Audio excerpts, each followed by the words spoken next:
And I just had this really strong image of myself as a little girl and my grandfather, and we were standing out in the sun. I don't know if you noticed anything there. And we weren't in a nursing home, and he wasn't sick, and he was my protector. He was someone I looked up to, and I just sat down, and in about an hour, I wrote a 6-page short story of sorts that ended up becoming Sunseekers. And after I did, I didn't know what I had done. I was just kind of like, I don't know what this is. I've never done this like before. And I had written a lot like in school, and I write in journalism, but it's very different writing. And so I didn't quite know what had just happened. Over the next 6 or so months, I fleshed out the story and gave different points of view. It had started out just from the little girl's perspective, and then ended up kind of including her mother, and then eventually her father, who was estranged from the family, and just kind of wanted to show the different layers to a family and how dementia can impact all different generations. And that's how it happened. That's the joyful part of this book, is seeing things from the more innocent eyes of a child. She doesn't have that sort of like jaded, pessimistic outlook on things that adults so often do. Like, she's just constantly asking questions or trying to solve problems that we as adults like know aren't solvable, but she doesn't know that, and you're not going to stop her. And so for me, that was almost like therapeutic in a lot of ways, because it was just like, it doesn't have to be this like sad, depressing story about dementia or Alzheimer's or something that is such a heavy topic to begin with. It can be like this joyful celebration of life in a lot of ways. And so that you're saying like, what's the hardest part? It wasn't hard. It was fun. That was the part I enjoyed. For like, someone had asked me, how do you feel like your grandfather would feel about this? And like, he would love it. He'd be the first in the front row. And so getting to talk about him and this experience is a lot of fun for me. So it has been like very therapeutic for sure. But I think people's stories in general, I always like try to look at them, like put myself in someone's shoes. So in the book, there are 2 sister characters, and I'm an only child. So I was kind of like, I've always been fascinated by siblings because I never had one. I'm sure if you are a sibling, you're not as fascinated by them. But I really wanted to see how 2 different characters who kind of had the same upbringing approached grief differently. And a lot of the inspiration for that was Prince William and Prince Harry, 2 men who approach grief very differently. So maybe not what you think about when you're reading 2 very strong women, but I always found that to be really interesting. And so like, people have been like, well, who am I in the book? Or like, who is that? And I'm like, you're nobody.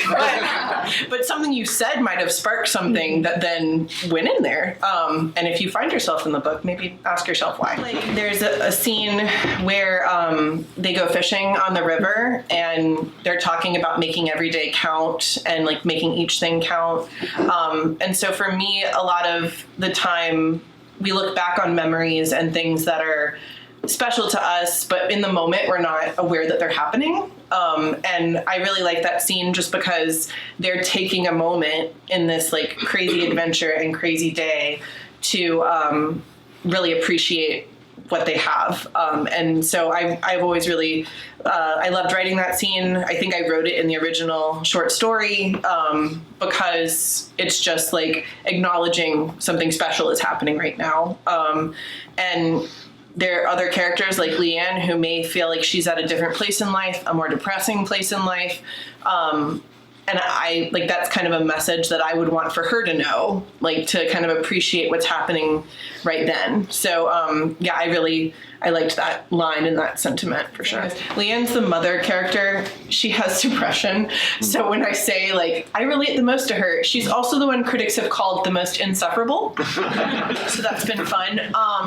Someone asked me if I thought like Gracie was me as a kid, and I was like, absolutely not. Like, I just took everything that adults said as like law, and she questions everything and like wants to figure out a solution. Whereas like if a parent or adult in my life was like, like, no, this is the way it is. I'm like, well, that is fact, and that is the way it is forever. And she's very different from that. But I think Leanne kind of being a little bit more pessimistic and jaded is probably more me, but I'm trying not to be.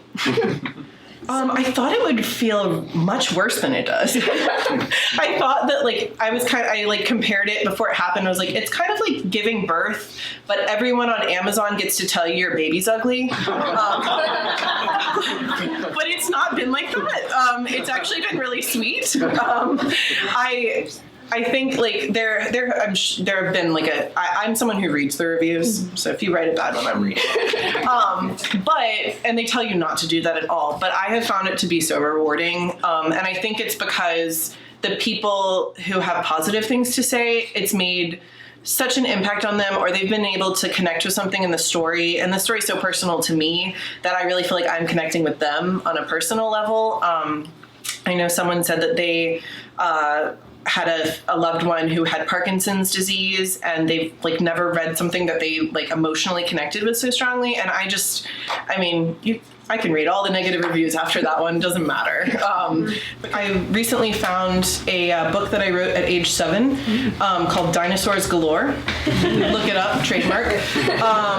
And on the back in the bio, it said, I used to be Rachel Dozier. Rachel Dozier has wanted to write a book her entire life.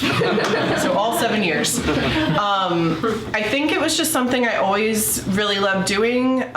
Before I even knew how to write or type, I have very vivid memories of, like, standing in my mom's office and, like, dictating stories to her. And it would be, like, fan fiction of, like, my favorite, like, childhood series. And I would say things like, okay, well, what should they do next? And she's like, maybe they could go to the library. And I'm like, I should have thought of that. So I just, like, it was always, like, really early on something I enjoyed doing. But I didn't really start seriously writing fiction until after I graduated JMU and moved to New York and didn't have a job. And was sitting in my apartment panicking that I was going to run out of money to live in New York without a job. And so I wrote a book about a girl who moved to New York without a job. Very original stuff that we have not tried to get published and will not. But I did, it kind of, in a way, like, has been therapeutic through many stages of my life. I made a joke the other day, because I have written other books that I'm now, like, in the process of trying to get published. Like, whenever I feel like something's wrong or not right, I write a book about it. So I thought that someone I loved having dementia felt so wrong to me on so many levels, and to work that out, I wrote a novel. And we would like, discuss which magazines we wanted to work for. Like, as if we had the option. It's like, well, I don't know, shape doesn't quite match my style. I think I'm more of a 17 kind of girl. It's like, excuse you, like, you're lucky if you get anything. So I think we were very naive in that sense. So this was a really good learning experience for me, because now I'm just like, I only expect rejection. So when something good happens, I'm like, oh my, let's talk about it. Like, let's meet up, because it's just so exciting and rewarding, much more so than if I had been 22 years old and just, like, submitted a novel to the first agent I could find, and they had been like, yeah, it's a bestseller. Because it just kind of teaches you a little bit about the reality of the world. The Breeze was my absolute favorite job for experience, because I think that you just have this comprehensive view of journalism. So you're writing, you're reporting, you're editing, you're doing layout, you're catching someone else's, like, error, like, you're doing all of these things, or you're getting yelled at because you didn't catch the error. And then you go out into, like, in my case, I went to national publications and things like that, where they're like, oh, you are just a writer, and you are just a writer for the website. And I'm like, oh, so I don't have to, like, go interview Brad Pitt and then come back and, like, write it up, and then it's also going to be in the magazine that I have to lay out myself. But having that experience and getting to kind of see things from all different angles, it made me feel fully prepared for if I did need to go interview Brad Pitt. I had done interviews. I had gotten that experience, and so that's why I wanted to come back here for this, because I loved coming to JMU, and I loved working with the Breeze. And I talk about it to anyone I know who's an alum, and anyone who has the similar experience because it's just a great place to be. I often joke that I spend most of my days in my pajamas in my house. And so I started working for them right before I moved to London with my husband. And so I just worked from my apartment, like in London. I didn't go into like a fancy cool office or anything like that, but I did get to have some really cool experiences where I would go out in the field and produce. I got to field produce the royal wedding when Harry and Meghan were having their lovely love connection. I was right in the middle of my time in London, so they went to a Christmas tree farm. I went to that Christmas tree farm and filmed it, and then it was on Entertainment Tonight. So it was a lot of just stalking them. Maybe that's why they went to California, I don't know.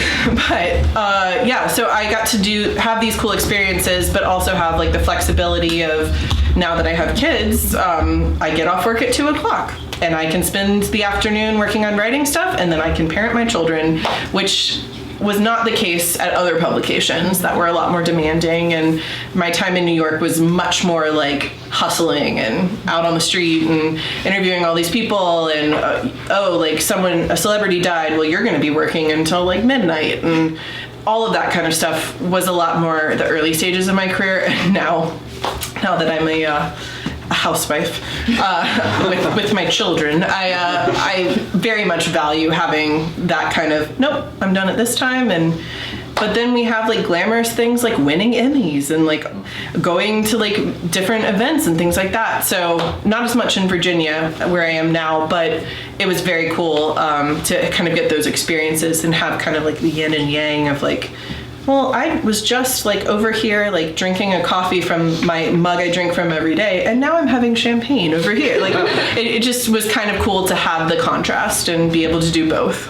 It sounds so corny. I wasn't like cool. I worked at the Breeze. Like, it was like my whole. Sorry, guys. No, I mean like after the Breeze, I didn't go do anything cool. I just worked at the Breeze. Is what I'm saying.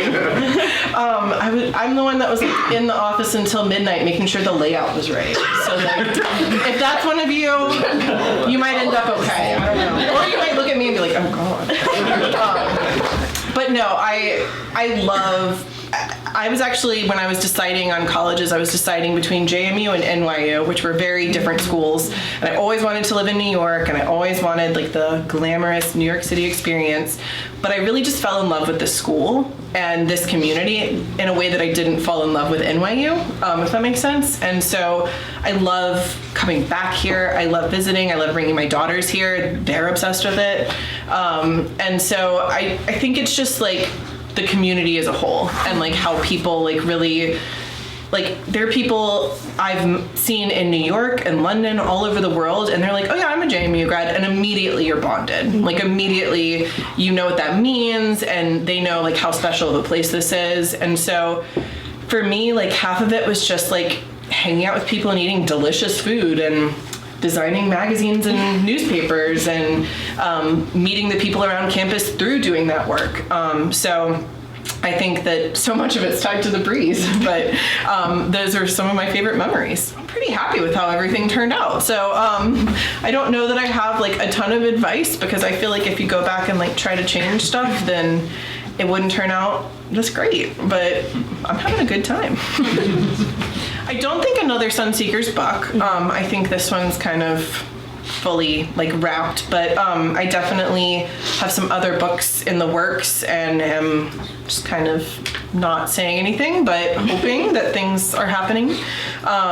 And in terms of TV and things like that, I have not heard about that yet, but I would be happy to cast it if that were to come up. I would be more than thrilled. In a video today that I really like Florence Pugh as Leanne, and then it would be like a newcomer, like a young Dakota Fanning, who's like very like a very smart child, aware of the world. I don't know if you've seen Uptown Girls. Am I dating myself? I don't know. Nobody's seen Uptown Girls. Got it. Moving on. All right. Cool. He keeps me humble. But yeah, so I like had posted like this whole thing about like Robert Duvall is the grandfather and like all this stuff, and I would love to join a casting team for this project for sure.